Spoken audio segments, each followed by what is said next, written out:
Hello সবাই কেমন আছো? আজকে আমি নতুন একটা ভিডিও নিয়ে চলে এসেছি। আজকে করব আমি পাটিসাপটা পিঠে। তোমরা দেখো আমি কিভাবে পাটিসাপটা পিঠা তৈরি করি। আমি তৈরি করছি দুধের ক্ষীর। এই ক্ষীরটা পাটিসাপটার পুরের ভেতরে লাগবে, আর ময়দা মাখাবো আমি। সেই ময়দার ভেতরে আমাকে এই ক্ষীরটা দিতে হবে, এটা দিয়ে একসাথে মাখাবো। তাই আমি আগে দুধের ক্ষীর তৈরি করে নিচ্ছি। আমি নারকেল কোড়াচ্ছি, নারকেলটা পুরো কুড়িয়ে নিই।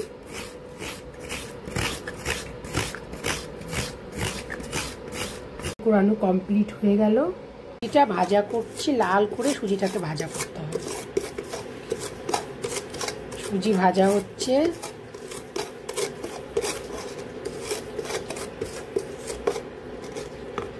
নারকেল দিয়ে দিলাম, নারকেলটা একটু নাড়াচাড়া দিয়ে এবার এক এক করে সব জিনিস দিয়ে দিতে হবে।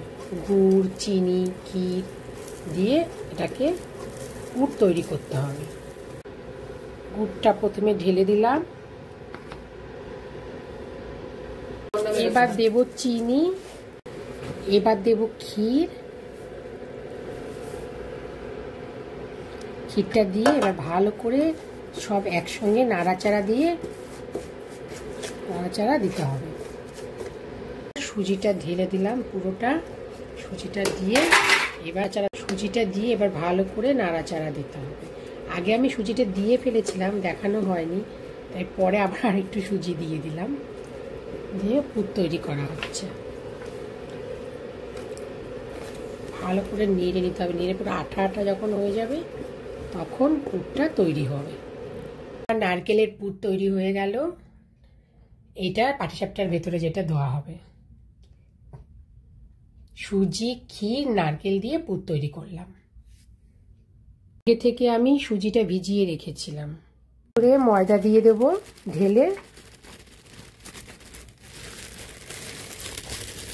ময়দা দিয়ে দিলাম, তারপরে দেব গুড়। এবার দিতে হবে এই ক্ষীরটা পুরো ঢেলে দিয়ে দেব। এটাকে ভালো করে চটকে চটকে মাখিয়ে নিতে হবে, একদম যাতে কোনো ভেতরে দলা না থাকে। আর একটু একটু করে জল কিংবা দুধ যেটা দেয় দিয়ে একটু পাতলা করে নিতে হবে। আমার মাখানো কমপ্লিট হলো। দিলাম, তাওয়া বসিয়ে দিলাম। বসিয়ে এবার এই যে বেগুনের মধ্যে তেল দিয়ে এইভাবে দিয়ে দিতে হবে, যাতে পিঠাটা খুব ভালো ওঠে।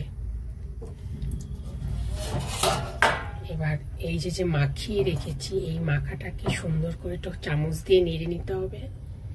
নেড়ে এবার এক চামচ করে এই তাওয়ার মধ্যে দিয়ে দিতে হবে। যদি একটু মোটা করো তাহলে আরেকটু চামচ দিয়ে এবার এটাকে সুন্দর করে এই যে ঘুরিয়ে দিতে হবে। কিংবা এইভাবে তাওয়াটা ধরেও এইভাবেও করা যায়। দেখো কেমন গোল হয়েছে।